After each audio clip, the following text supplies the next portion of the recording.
Linear equation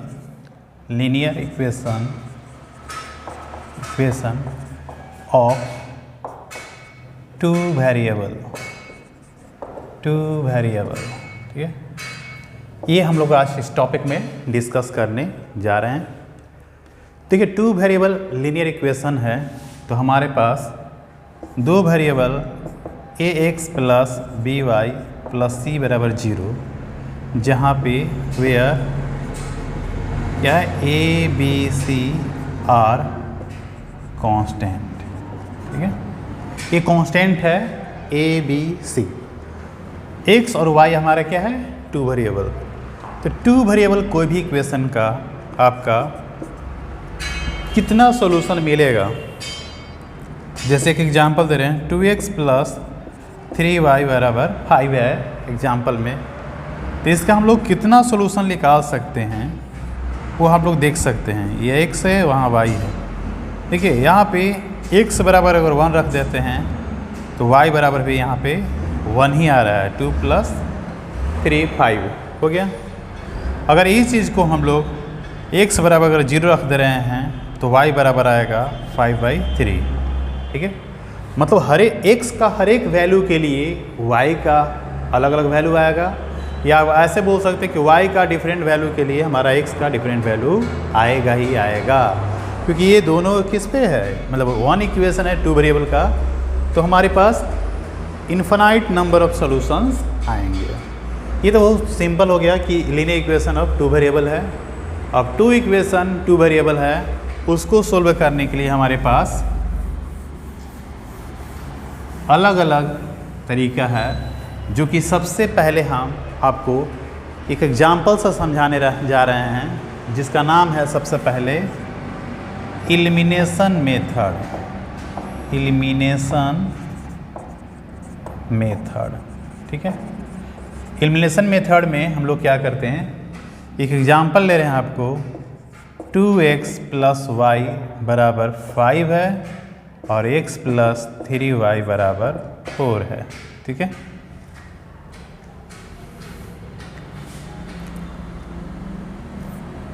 या 4 न लेके हम लोग यहाँ पे लिख रहे हैं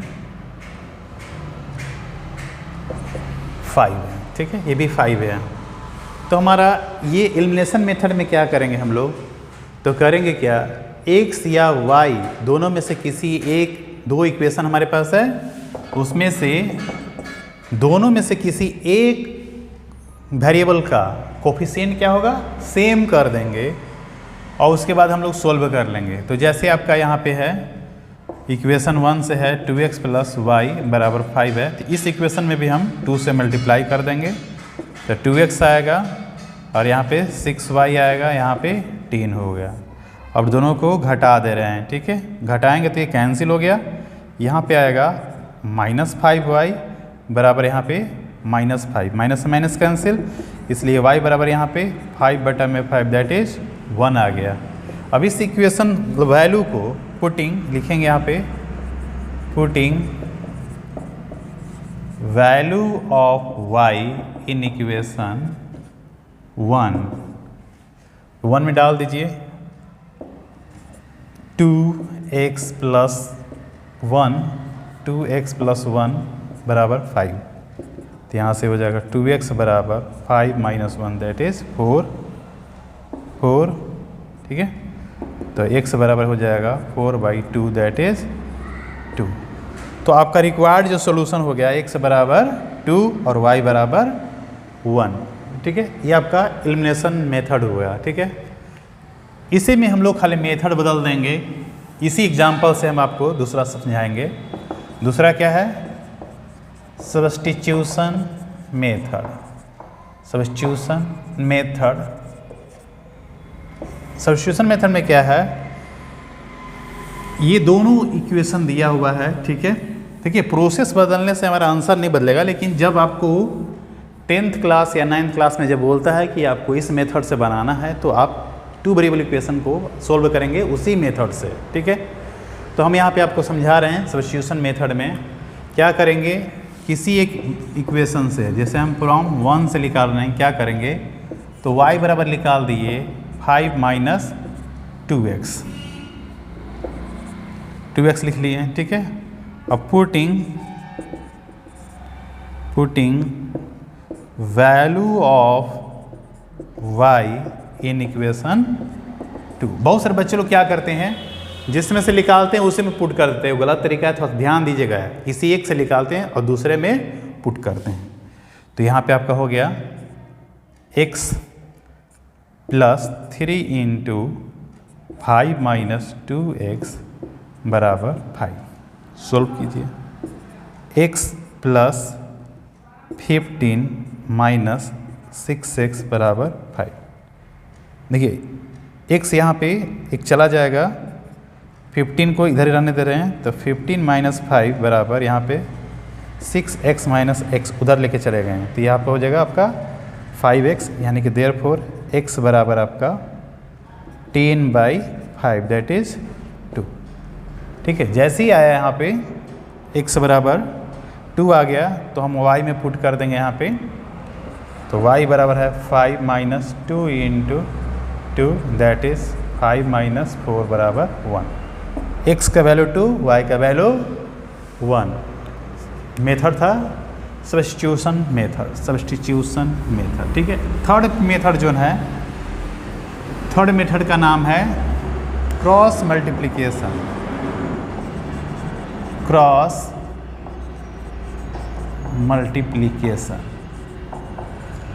ठीक है, उसमें क्या करते हैं, तो एक स्टैंडर्ड आपको समझा रहे हैं कैसे देखेंगे उसको।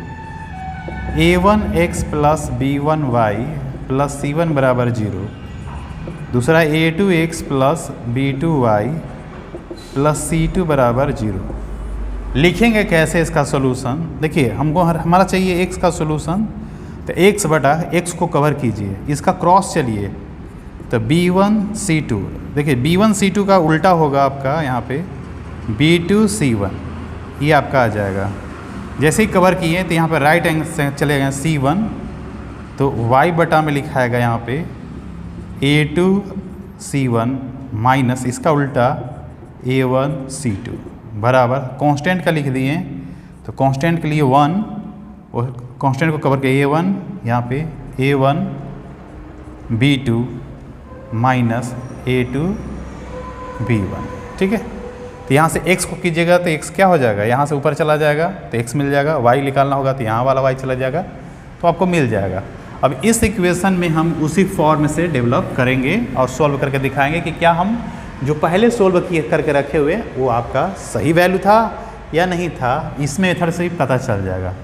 तो सबसे पहले क्या करेंगे, इस इक्वेशन को उसके फॉर्म में डेवलप करेंगे।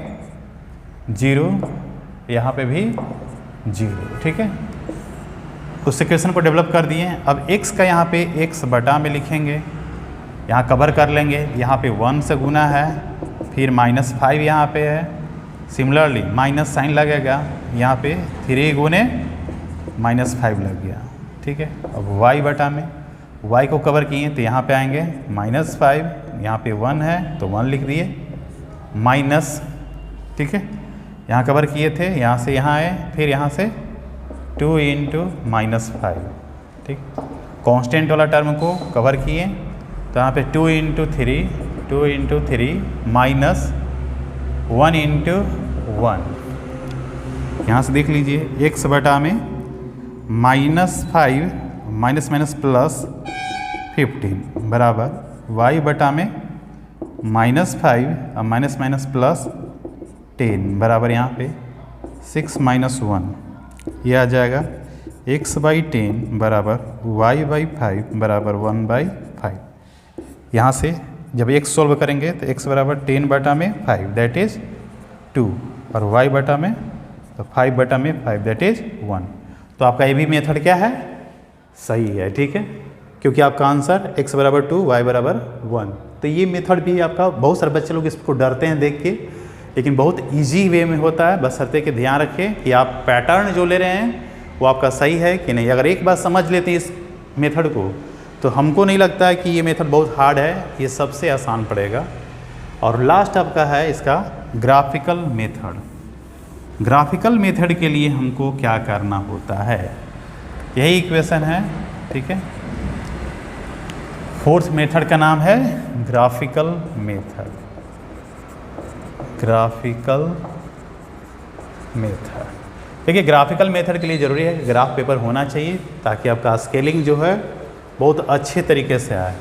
तो देखिए हमको यहाँ से मालूम है तो हमारा दो वैल्यू यहाँ पे निकालना होता है, हम दो वैल्यू निकाल लेंगे। एक्स वाई, पहले के लिए एक्स वाई क्या करेंगे, तो देखिए यहाँ पे x बराबर पहले हम पुट कर दिए आपका 2, x बराबर 2 जैसे तो 2 की 4 यहाँ चला गया तो y बराबर 1 हो गया।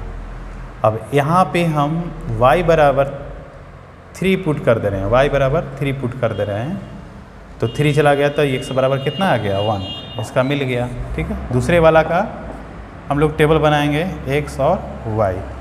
देखिए यहाँ पे y बराबर 0 बैठा दिए तो x बराबर 5 आ गया। ठीक है, अब यहाँ पे y बराबर अगर हम 1 बैठाते हैं, y बराबर अगर 1 बैठाते हैं तो यहाँ पे x बराबर कितना आ जाएगा 2। ठीक है, तो ये तो हमारा सॉल्यूशन है, फिर भी ग्राफ समझने से हम लोग को मतलब है। स्केलिंग कर लीजिए 1 2 3 4 5 5 4 3 2 1 0 1 2 3 4 एंड 5। हमारा बोला क्या, पहले वाला में x बराबर 2 तो y बराबर 1, x बराबर 2 तो y बराबर 1, यहाँ पे है 1 3, x बराबर 1 y बराबर 3। तो यहाँ पे हम लोग इस दो पॉइंट को मिलाइए। ठीक है, जो कर्व जाएगा जैसे भी कटेगा जाने दीजिए। ठीक है, दूसरे वाला का 5 0, x बराबर 5 यहाँ पे आ रहा है, फिर है 2 और 1 है, x बराबर 2 y बराबर 1, यही है। इसको फ्री हैंड से मिला लीजिए जैसे भी जाए, जो कट किया यही इसका सोल्यूशन होता है 2,1। तो ग्राफिकल मेथड में ये आ गया वो ठीक है, ये ग्राफिकल मेथड का सोल्यूशन यहाँ पे आपका जो कट कर गया वो मिल गया। हम लोग यहाँ पे दिखा लेंगे कि कौन सा ग्राफ किसके लिए खींचे थे। तो ये ग्राफ मेरा इसका खींचा हुआ था और ये ग्राफ इसके लिए खींचा हुआ था। ठीक है, तो वो लाइन पे हम लोग दिखा देंगे। ये आपका था,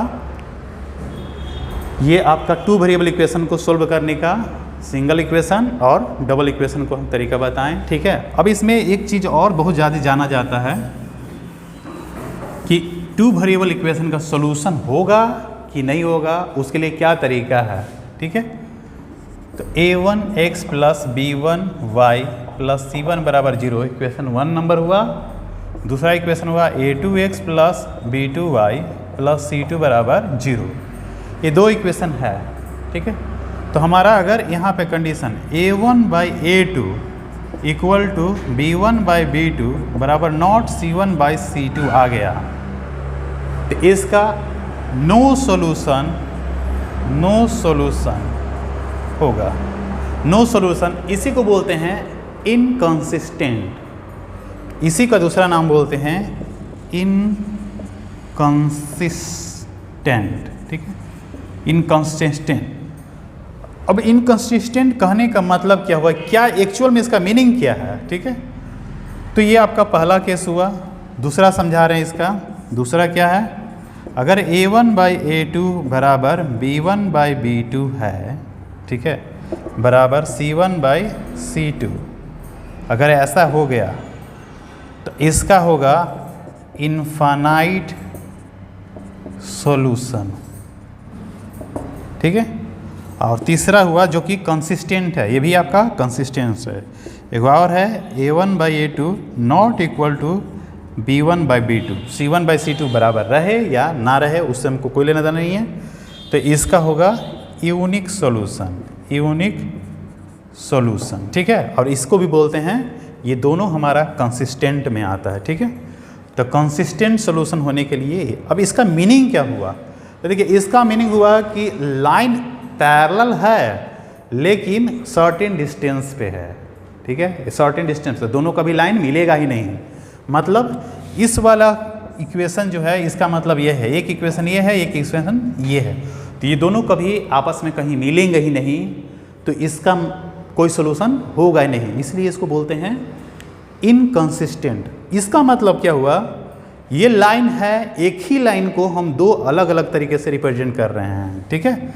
एक लाइन है ये है और दूसरा लाइन इसी पे ओवरलैप करके बड़ा लाइन हो गया या छोटा लाइन होगा तो उस चीज़ को बोलते हैं ओवरलैप कर गया। इसलिए इसका एक ही इक्वेशन है हमारा, अलग अलग कोफिशिएंट के साथ लिखा गया है, मतलब कि उसका मल्टीप्लाई फॉर्म में लिखा गया है, ठीक है। मल्टीप्लाई फॉर्म मतलब कैसे, जैसे आप मान लीजिए कि यहाँ पे लिखा हुआ है 2x + y = 5, तो इसका लिख देंगे 4x + 2y = 10। ये दोनों इक्वेशन एक, बस इसमें क्या है 2 से हम गुना करके बस बढ़ा दिए उसी इक्वेशन को, तो दोनों इक्वेशन एक ही चीज़ को रिप्रेजेंट कर रहा है, ये अलग अलग नहीं है। अब इसी को बोलते हैं इन्फिनाइट नंबर ऑफ सॉल्यूशन। अब ये क्या बोलता है, तो ये बोलता है आपका थर्ड केस बोलता है कि आपका क्या है, ये a1/a2 और b1/b2 बराबर नहीं है, मतलब आपका 2x + y = समथिंग है 5 है, या x + 2y = हमारा 5 है, या नहीं भी हो सकता, यहाँ 10 है या कुछ समथिंग कुछ भी होगा। अब देखिए यहाँ पे क्या 2/1 है, यहाँ पे 1/2 है, नॉट इक्वल टू है, तो आपका इसका क्या होगा, जब भी सोल्व करेंगे तो एक ही सोल्यूशन मिलेगा और यूनिक सोल्यूशन इसी को बोलते हैं, और ये भी आपका क्या है कंसिस्टेंट है। तो ये आपका 2 वेरिएबल इक्वेशन में इतना बहुत बड़ा चीज़ है, आप अगर समझ लेते हैं, ये 9th और 10th दोनों बच्चे के लिए हैं, और इसको समझने की कोशिश कीजिए, बहुत हार्ड नहीं होता है 2 वेरिएबल इक्वेशन, आप इसको बनाते रहिए और समझते रहिए, बहुत ज़्यादा रटने का इसमें नहीं है, समझना होता है। मैथ जो भी है आपको समझने के लिए होता है, कंसेप्ट क्लियर रहेगा तो आपको बहुत अच्छे से आएगा। Thank you.